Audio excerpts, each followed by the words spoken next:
Chapter 14. Swimming, Not Sinking. In the end, Lynn stayed with Angela for 5 months. She told Eddie that she needed some time to feel normal again. They didn't argue anymore, and it was only a separation, but it frightened Eddie. When Lynn left and stayed away for 5 months instead of 3 nights, he really thought he'd lost her forever. He was as low, lost and lonely as anyone can feel, but he knew this was a turning point. Losing Lynn was 1,000 times worse than losing his job, and he needed to make changes. As Clive said to him during that time, when you hit rock bottom, the only way is up. It was a mess, however. Eddie's mental health was not good, and it got much worse when Lynn left. He couldn't find work, and his depression made it impossible to do so. Lynn also lost her job when she didn't come back immediately. They had to sell the house and furniture to cover all their debts, and they were no longer in a position to borrow money to start again. Steve Scott, their solicitor, was an enormous help to both of them, handling their finances and their legal problems. He did everything except start a divorce action for them, and they had Clive to thank for that. Clive realized that the separation could not last long, and he kept in touch with both of them to make sure that it didn't result in total breakdown. By Christmas that year, Eddie was staying at Clive's and Lynn was still at Angela's. On New Year's Day, Eddie called Lynn to give her his best wishes. "Happy New Year," he said. "Same to you. All the best," she said. "I hope it's better than the last one," he said. "That won't be difficult. It couldn't be worse," she said. Silence.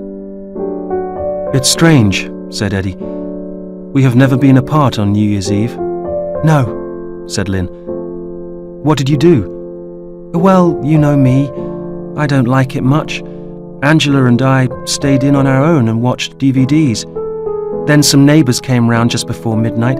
We got to bed around 2 o'clock. Sounds good." "Not really."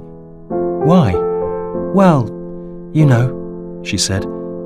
Eddie knew. "Yes," he said. "You?" asked Lynn. "What?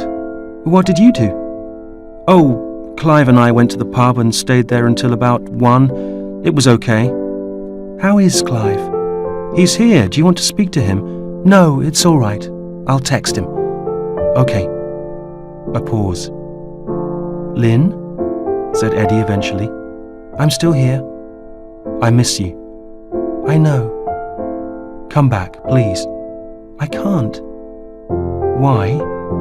"Because you haven't got a house and neither have I." They both laughed a little. "Okay, if I get a house, will you come back?" "Only if you get a big one." "Okay, very big. Okay, with a garden. Right, a big garden. I'll try. And a swimming pool." Okay. "Liar." "Okay, the swimming pool will take time. I'll work on that." "Fine. A large bathroom and modern kitchen will be okay instead." "With or without egg on the walls?" He heard her laugh on the other end. Another pause. "How are you feeling?" she asked. "Generally?" "Well, not bad. Clive makes me go swimming and read his car magazines." "Good for you." Muttered Eddie. Silence. Eddie wanted to tell Lynn again that he missed her. "Don't give up, Ed," she said. "I know," he said. Lynn was Eddie's motivation to rebuild his life, and Clive was his support.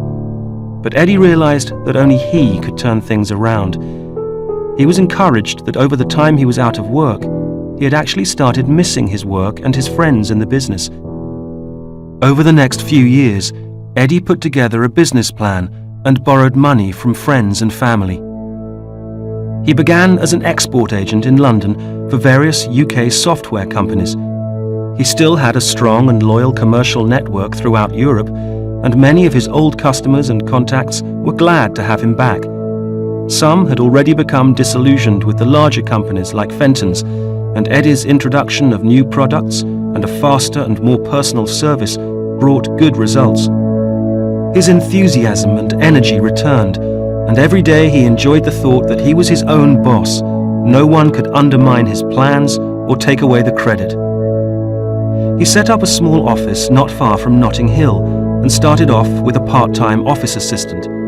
At the end of the first year, he had taken on 3 full-time people. By the following year, he had moved to larger offices and had a team of 10. It was the beginning of a 16-year journey which turned Eddie from a bankrupt, broken individual into a confident and very wealthy man. Over time, Eddie poached some of the team from Fenton's, including Clive, who soon joined him as a partner. Clive then headhunted some of the best people from Fenton's production and development team. With investment from some overseas partners, they then created a series of online titles for companies to provide general training, systems and platforms to run their businesses. This was a turning point. Clive and Eddie's team developed a unique way of linking online training with mobile phone technology, and their best seller was a 12-module course called People Skills for Successful Business. They licensed it worldwide and won an Innovation Award. At the awards night at the Savoy Hotel in London, Clive suggested they send a copy of the whole series to Dominic and Neil, but Eddie said it was a waste. They wouldn't understand, he said. Some people think they know everything anyway. Let them suffer. And they toasted their success. Business went from strength to strength, and Eddie travelled extensively to build strategic partnerships using the training catalogue of Integrated Online Mobile Training, OMT. His contacts and friends in business were loyal and supportive. Within 5 years, they had offices in Hong Kong, San Francisco, New York, Sydney, Bucharest, Munich and Paris. On the day when he and Clive sold the business for £20 million, Eddie came home to Lynn, who was sitting in the garden reading. "It's done," he said, smiling. "Really?" "Really. We signed the agreement this afternoon.